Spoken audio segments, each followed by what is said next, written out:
Soon it will be Christmas Day. It's a Christmas tree.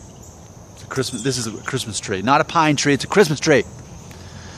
What do we got here? Okay, so I made a video yesterday called "Running with a Receding Hairline." I told my wife about this. I said, "Yeah, it was raining yesterday, or well, this was at the end of yesterday." So I said it was raining all day today. I shot my 3 videos just when I could. One at Whole Foods, one at the mall, one when the car was parked. I did what I could. And she laughed. She's like, that's crazy. People care this much. They want to watch this. I said, yeah. This is something that is important to people, and I'm helping people with it. So, of course, my wife supports it. She just had trouble understanding how I could make a video that was only like a minute long about me running into Whole Foods and then talking about my hair for a minute. But people watched it, people liked it, and it's generated this comment. It's all about these ongoing conversations. We're moving together as a brotherhood of the hair loss, and it's a support group. It's like a message board. That there's nothing that compares to this channel. Now, this isn't the biggest channel. It never will be the biggest hair loss channel. But what I have to offer is much different than the other guys. What are they trying to do? They're wanting you to get a hair transplant. They're wanting to get you to take Propecia, or they've already done those things and they're wanting to talk about what they've already got done. And I'm the rebel. I'm the guy who says they could do that, but I don't need to do any of that. Let's go bald with me, if you will, if you want to. I'm going bald. I don't know about you. Do whatever you want. Libertarian, right? But if you want to hear my libertarian propaganda, go to my other YouTube channel, Family Friendly Daddy Blog, which Robert did. He's the first one who confirmed that. All right, we got a comment on running with a receding hairline. Reality GWS 2017. Here's what he said. Quote, "Nick, I wish I had your hairline, mate." Oh, you're from Australia? It's funny because we don't say mate here, so I always say Australia, but it could be Ireland for all I know. "You're not as fixated by hair as me. I'm 22 and I have no hair left. It's just fine, dead stubble." End quote. Well, I do want to say to you, I am sorry that is your fate.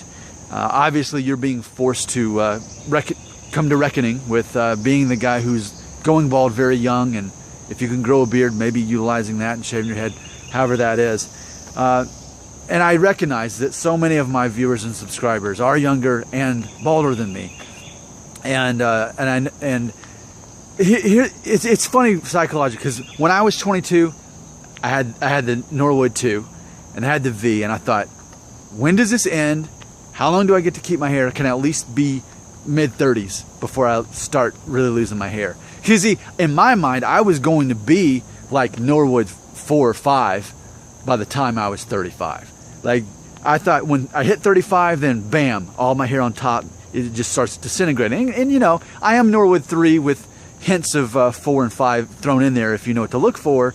But ultimately, I'm age 36 now, and that never happened. So it's a strange place to be. It's like we all saw every episode of Lost, right? I've seen every episode twice, and it's like with Charlie. You know, he was destined to die on that island, and he was able to escape it a few times, but ultimately he went ahead and just let it happen in that underground thing that they were in. Even though he could have fit through the window, but I think that was his, you know, putting his hand up and saying not Penny's boat.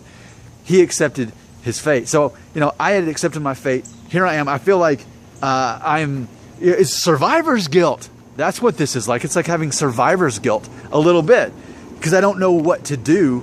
Like, well, I mean, I don't have the perfect hairline or whatever, and I've got thinning, but you know, I can still pull off a lot of looks. And like we talked about in the last video about the tall forehead, most people, if anything, see me as a guy with a tall forehead, and a tall forehead is not a bad trait to have physically. So as I experience this survivor's guilt of hair loss, that I still have this much hair and I'm past the age of 35, I guess I want to end by asking this question. If you still had, so let's say you have less hair than me, and assuming you're also younger than me, would you do anything different than what I'm already doing? I mean, sure, I could buzz it off, and my heart beats for that. I would love to do that, but I can't right now. So I'm just, you know, I've been experimenting with hairstyles for the last year and a half, you know. While I still have it, okay, let's try this. And then every time I try a new hairstyle, I'm like, oh, so I still have enough hair to do something. Okay, well, let me do another hairstyle. That's all I'm doing. I'm just like buying time until it happens. So it is interesting. I mean, would you do anything different if you were me? I mean, that's a sincere question. So I invented that phrase just now while making this video. That was not premeditated. I accidentally invented the term hair loss survivor's guilt. I think that's what I'll call this video.